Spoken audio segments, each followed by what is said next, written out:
Good morning to all of you. कैसे हैं आप सभी? जल्दी से कमेंट करके बताएंगे आप सभी कैसे हैं और फटाफट से एक बार सभी के सभी मेरे साथ जुड़ जाएंगे। सुबह हमारा सेशन जैसे कि मैंने आपको बताया था, हम दोबारा से आपकी वोकैब बकेट शुरू करने जा रहे हैं। स्पेशल क्या है इस वोकैब बकेट में? अगर आपने पहले क्लासेस नहीं देखी हैं वोकैब की तो मैं आपको बता देती हूँ किस तरीके से रहने वाली हैं। द हिंदू एडिटोरियल पे बेस्ड है, जिसमें से आपकी सारी की सारी वोकैब हर एक एग्जाम में पूछी जाती है द हिंदू से। तो वही वोकैब मैं आपके लिए डेली लेके आ गई हूँ। आपको कुछ नहीं करना, सारी चीज़ें आपको मिलेगी, सिर्फ आपको समझनी है, लर्न करनी है, ट्रिक्स भी बताऊंगी मैं। ठीक है, तो ये वोकैब बकेट क्यों बोला गया है? एक तरह से छोटा पैकेट बड़ा धमाका टाइप है। क्यों? क्योंकि इसमें जो है आपको एक ही सेशन में सिनोनिम्स मिलेंगे, उसी वर्ड के एंटोनिम मिलेगा, उसी वर्ड की हिंदी भी मिलेगी, ईडियम फ्रेजेस भी आपको मिलेंगे और उसके साथ साथ वन वर्ड सब्स्टिट्यूशन भी आपको मिलेंगे। तो एक ही क्लास में आपको कितनी सारी चीज़ें मिलने वाली हैं। तो एक बार सभी के सभी सेशन को लाइक और शेयर कर दोगे, है ना? सभी के सभी एक बार शेयर कर देंगे सेशन को। जिसने लाइक नहीं किया है एक बार सभी के सभी लाइक कर दोगे। इसके साथ ही साथ यहाँ पर आप देख सकते हैं जो वोकैब बकेट है डेली 8 AM, मतलब हमेशा आपको डेली आपको कितने बजे मिलेगी भाई? 8 बजे मिलेगी रोज़। और जो इंग्लिश हमारे जो कंसेप्ट्स और क्वेश्चंस हैं वो हमको करने हैं 2 बजे। ठीक है भाई, ताकि आप भूलो ना, इसलिए मैंने लिख दिया है यहाँ पे। तो ये जो सेशन रहने वाला है, ये सेशन हम ज़्यादा देर का नहीं रखेंगे और इसमें फालतू बातें नहीं करेंगे, सीधा सीधा पढ़ेंगे, छोटा सेशन रखा करेंगे ताकि आप लोगों के लिए प्रोडक्टिव रहे। सिर्फ इसमें काम की बातें होंगी ताकि आप बाद में कभी देखो तो भी आपको चीज़ें समझ आए, आपको ये ना लगे कि अरे थोड़ा सा मैम स्लो चल रही हैं, ऐसा चल रहा है, वैसा चल रहा है। बिल्कुल इसमें सिर्फ पढ़ाई का हम करेंगे, है ना? और इसकी PDF भी आपको मिलेगी। ठीक है, PDF भी आपको मिलेगी। तो चलिए स्टार्ट करते हैं फर्स्ट वर्ड से। हमारा फर्स्ट वर्ड क्या है? सस्टेनेबिलिटी।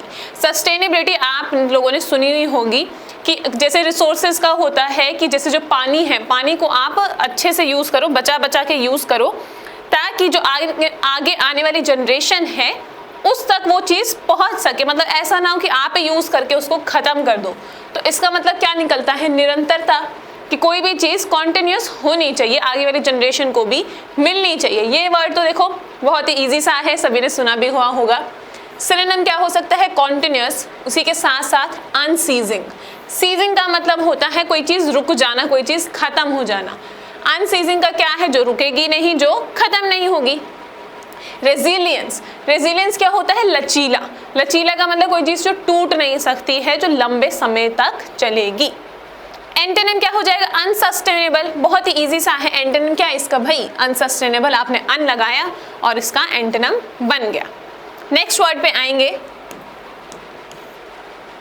नेक्स्ट वर्ड है आपका अकाउंटेबिलिटी। जब आप बोलते हैं कि अगर ये काम पूरा नहीं हुआ तो भाई जवाबदेही तुम्हारी है, मतलब कि जवाब आपको देना होगा कि ये काम अच्छे से क्यों नहीं हुआ, पूरा क्यों नहीं हुआ।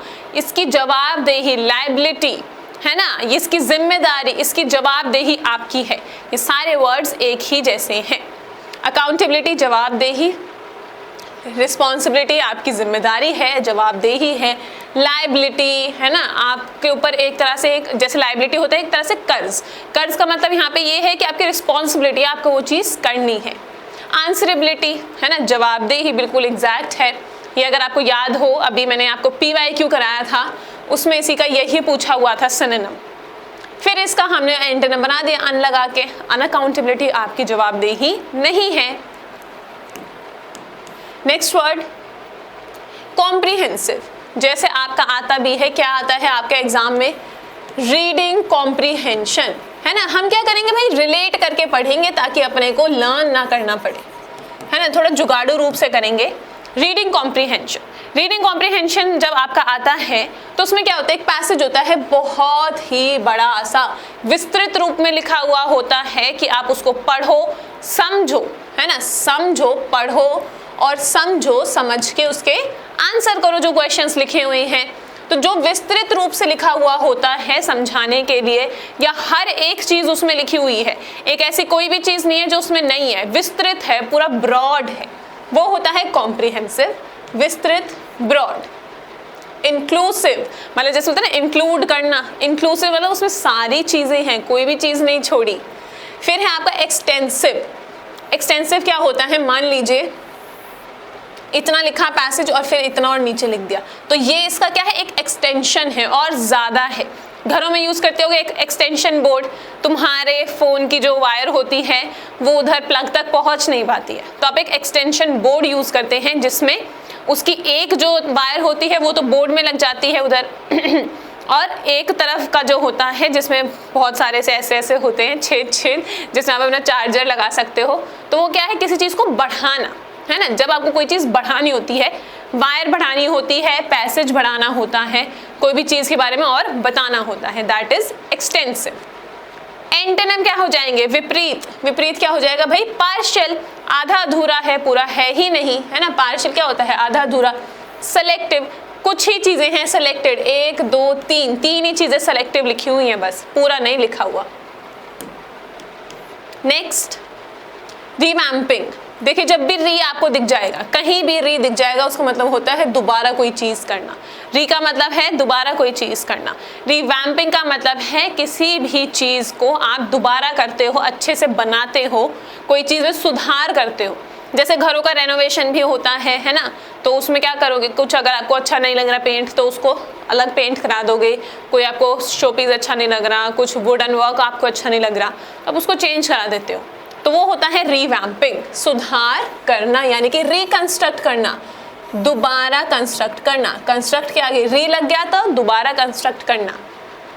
सिनोनिम रेनोवेट मतलब दोबारा से अच्छे से आप एक घर बनाते हैं। जैसे मॉडर्नाइज, अब आपको चेंज करनी है भाई चीजें, पिछला पुराने समय से आपका घर बना हुआ है, आपको क्या करना है, घर को मॉडर्नाइज करना है, दोबारा अच्छे तरीके से बनाना है। एंटोनिम क्या हो गया, अब जब हम बात करें सुधार करने की, कोई चीज अच्छी करने की, तो ऑफ कोर्स उसका एंटोनिम क्या हो जाएगा, कोई चीज आप बिगाड़ रहे हो, तबाह कर रहे हो, डेमोलिश तबाह करना, डिस्ट्रॉय तबाह करना, खराब करना, है ना। रिलेट करके अच्छे से पढ़ेंगे तो बिल्कुल इजी रहेगा।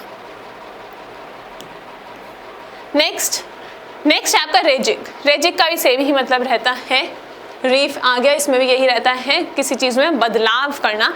ये जो बदलाव है ये थोड़ा छोटे पैमाने का आप कह सकते हैं जैसे कि मम्मा वगैरह को होता है ना, हमारे जो घर में मम्मियाँ हैं, या जो कुछ किसी को OCD वगैरह होता है कि ऐसे कोई चीज रखी हुई है और फिर एक बीच में बड़ी चीज रख दी और ऐसे, तो वो क्या करेंगे, इसको यहाँ रखेंगे, मतलब दोबारा से अरेंज करते हैं, रीअरेंज करते हैं कि नहीं ऐसे ही होना चाहिए, बड़े वाला पहले आएगा, छोटे वाले बाद में आएंगे। तो ये कि उनको दोबारा से रीअरेंज करना, इधर उधर करना, वो चीज वो होता है रेजिंग। बदलाव करना है ना, चेंज करना, रीअरेंज करना, दोबारा से अरेंज करना।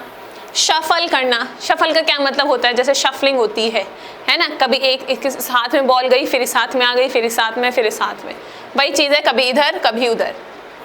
उल्टा क्या हो जाएगा भाई, डिसऑर्गेनाइज, कोई भी चीज व्यवस्थित रूप से नहीं है। जैसे कि अभी मैंने आपको बताया था यहाँ पे ऐसे बना दिया है, तो ये व्यवस्थित रूप से नहीं है, क्योंकि आपको ये पता है ये तीनों एक साथ होने चाहिए, जो एक जैसे हैं वो एक साथ होने चाहिए, तो ये क्या है, डिसऑर्गेनाइज, मतलब व्यवस्थित नहीं है। नेक्स्ट है आपका रिहैबिलिटेशन का क्या मतलब है, जैसे किसी को कोई लत लग जाती है तो हमें मतलब हम उनको ठीक नहीं कर पा रहे होते हैं, चाहे वो किसी भी चीज़ की बुरी लत होती है, तो उनको एक सेंटर पे छोड़ के आना पड़ता है जहाँ पे स्पेशलाइज्ड लोग होते हैं, ठीक है, तो उसको हम रिहाब भी बोल देते हैं। री का मतलब फिर से वही है, क्या करना, किसी को मतलब कि सुधार करना किसी इंसान में, है ना, उसको दोबारा से उसमें कुछ मेंड करना, कि मतलब बदलाव करना, रिहैब करना उसको, है ना, रिकवरी हो उनकी, जो उनको लत लग गई है वो लत छूट जाए। तो ये होता है आपका पुनर्वास, रिकवरी। मेंडिंग मतलब कि चीज़ें ठीक करना। हीलिंग आपको पता ही है, हील करना, है ना, भर जाना कोई घाव का। उल्टा क्या होगा, किसी को डैमेज कर देना, डिस्ट्रॉय कर देना, वही सेम जो अभी देखा था आपने। नेक्स्ट आपका इनंडेटेड। इसका क्या मतलब होता है, अगर लिटरल मीनिंग देखें तो इसका मतलब होता है बाढ़, मतलब कि कोई भी चीज पानी से ऊपर तक भर जाए। लेकिन हम इसको और किस तरीके से सेंस में यूज कर सकते हैं, जैसे कि कभी कोई बहुत अच्छी चीज हो जाती है तो आप क्या है, ओवरवेल्म हो जाते हैं इमोशन से, तो आप खुशी के आंसू आने लग जाते हैं आपको, तो उसमें भी हम इसको यूज कर सकते हैं। सैलाब करना, बाढ़ आना, जो भी है, वाटर से लिटरल मीनिंग रहता है ओवरवेल्म, मतलब कि भर जाना, आप अंदर आप इमोशंस इतना भर गए, है ना। स्वैम्प का भी यही मतलब है कि कोई चीज़ भर जाना, चाहे इमोशंस चाहे कोई चीज़ पानी से भर जाए, यानी कि बाढ़। ठीक है, फिर है अनक्लटर। अनक्लटर का क्या मतलब है कि कोई भी, मतलब कि वहाँ पे भीड़ भड़ाका नहीं है। जैसे कि मान लीजिए ये है एक ग्लास, है ना, तो इसमें यहाँ पे 2-4 आइस क्यूब पड़े हुए हैं, अनक्लटर्ड है, भरा नहीं हुआ। नेक्स्ट आप देखेंगे इनकॉर्पोरेट। इनकॉर्पोरेट का मतलब आपको पता है किसी चीज़ को शामिल करना, किसी चीज़ को इंक्लूड करना, किसी चीज़ में शामिल करना, इंक्लूड करना। इंटीग्रेट, एक साथ करना। असिमिलेट भी क्या है, पुरानी वाली चीज़ के साथ नई वाली चीज़ को एक साथ करना। उल्टा क्या हो जाएगा, अलग अलग करना, इजी पीजी। नेक्स्ट है इंटीग्रेटेड, वही जो अभी देखा, उसका क्या मतलब है, एक साथ करना, एक करना, इंटीग्रेट, एकीकृत करना, यूनाइट करना। यूनाइट मतलब कि एकता, उसी से ही है यूनिफाई मतलब एक करना। अमालगमेट भी क्या है, एकीकृत करना। एंटोनिम वही जो पहले था, अलग अलग कर देना। अब आपके आ गए हैं यहाँ पे idiom phrases. Getting a second wind. Getting a second wind का मतलब है, मान लीजिए जैसे कि फिल्मों में होता है कि कोई लड़ाई हो रही है तो जो हीरो है उसको मुक्का पड़ा, वो नीचे गिर गया, फिर एक हवा सी चलती है और फिर उसकी आंखें खुल जाती है, उसके अंदर दोबारा एनर्जी आती है। वहां से इसको याद रखेंगे कि ये वही है, गेटिंग अ सेकेंड विंड का मतलब है दोबारा से आपके अंदर एनर्जी आ जाना कुछ करने की। ठीक है भाई, री एनर्जाइज आफ्टर बीइंग टायर्ड, थक गए हो या पिट गए हो, उसके बाद दोबारा एनर्जी आना। नेक्स्ट है clouds on the horizon. Horizon, horizon कुछ भी बोल सकते हैं। मतलब क्या रहता है इसका, इसका देखिए मतलब ये रहता है कि जब भी क्लाउड्स होते हैं ना, जैसे एक है सिल्वर लाइनिंग वाला, है ना, तो जब भी होते तो थोड़ा बहुत कहीं ना कहीं सेंस निकलता है कोई दिक्कत प्रॉब्लम का। Clouds on the horizon, horizon यहाँ है, मान लीजिए क्लाउड्स यहाँ है, आप यहाँ है, तो ये जो दिक्कत है ये आपके पास आने वाली है। क्लाउड्स का मोस्टली मीनिंग दिक्कत से ही रहता है ना। तो वही है ट्रबल इज कमिंग और ऑन इट्स वे, अपने रास्ते में है, दिक्कत आने वाली है भाई, कोई प्रॉब्लम आने वाली है। A twin track approach. Twin track approach का क्या मतलब है, ट्विन का मतलब क्या रहता है भाई, दो, है ना। तो मतलब कि आप दो एक्शंस एक साथ कर रहे हैं, है ना, एक ही टाइम पर एक साथ हो रही हैं दो चीजें। इन्वॉल्विंग टू साइमल्टेनियस एक्शंस और processes at the same time, दो एक्शन या कोई भी दो प्रोसेस एक साथ एक टाइम पर हो रहे हैं। नेक्स्ट है ब्लू कॉलर जॉब। बहुत बढ़िया आइडियम फ्रेज है ये वाला। ब्लू कॉलर जॉब होता है, याद कैसे रखेंगे, जो मजदूरी, जो हाथ से कोई चीज होती है, मैनुअली कोई चीज होती है, तो ब्लू कॉलर को याद कैसे रखेंगे। ब्लू का मतलब इंक, है ना, ब्लू पेन होता है ना आपके पास, पेन होता है ना, ठीक है, तो पेन आप खुद तो लिखेगा नहीं, जैसे ये भी पेन है तो मैं हाथ से लिख रही हूँ, मैनुअली लिख रही हूँ ना, तो इससे आप इसको याद करेंगे ब्लू कॉलर। ऐसा ही एक होता है व्हाइट कॉलर। व्हाइट कॉलर होता है जो भाई जो दिमाग का काम करते हैं, जो ऊपर वाले लेवल पे लोग काम करते हैं, है ना, जो हाथ से कोई काम नहीं करेंगे, जो ऑर्डर देते हैं, वो हो गए व्हाइट कॉलर। ब्लू कॉलर मतलब इंक, इंक मतलब आपने हाथ से लिखा, हाथ से लिखा मतलब कि मैनुअल, जो मजदूरी करते हैं, कठिन श्रम करते हैं।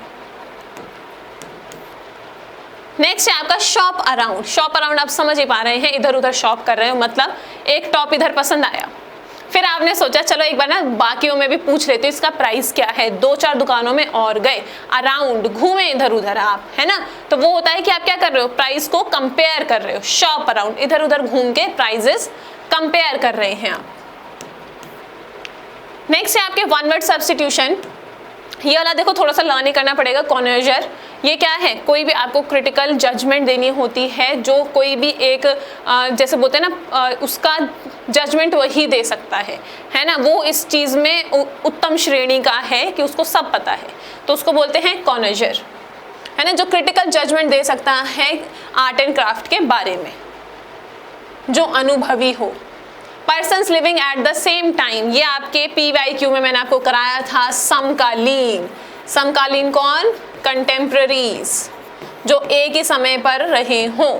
जैसे एक कीट्स का था, एक जॉन कीट्स का नाम था, एक और नाम था मुझे याद है, PYQ में मैंने आपको कराया था। नेक्स्ट है आपका जो इसको बोलते हैं ड्रे, कैसे याद रख सकते हैं? स्क्विरल का जो नेस्ट होता है स्पेशली जो सूखी टहनियों डंडियों से बना हुआ हो। तो जब मैंने बोल दिया भाई सूखी टहनी डंडियां हैं, ट्विग्स का क्या मतलब है? सूखी टहनी डंडी, तो ड्राई, और ड्राई से आप कर लेंगे इसको ड्रे। ड्रे का मतलब क्या है भाई? सूखा, है ना? तो उधर से थोड़ा सा हम इसको रिलेट कर सकते हैं। चलिए भाई, आज के लिए इतना ही। That's it for today. Thank you so much for joining and attending the session. I hope आप सभी को अच्छा लगा हो। अच्छा लगा तो ऑफलाइन कमेंट जरूर करना, है ना? ऑफलाइन कमेंट करके बताना क्लास कैसी लगी। Do like, share, comment and subscribe. Comment आप ऑफलाइन वाले करिएगा भाई, ताकि मुझे भी अच्छा लगे, है ना? आप ऑफलाइन कमेंट करेंगे, मुझे अच्छा लगेगा क्लास कैसी लगी। साथ ही साथ आपकी रोज सुबह 8 बजे वोकैब की क्लास है और रोज आपका दोपहर में 2 बजे English concept plus questions, theory plus questions की क्लास है। So that's it for today. Thank you so much for joining and attending the session. Now I will see you at 2 PM on Prepkar YouTube channel. और ये सारी चीज़ें करना मत भूलना, like सभी करके जाएंगे, कंजूसी कोई नहीं करेगा।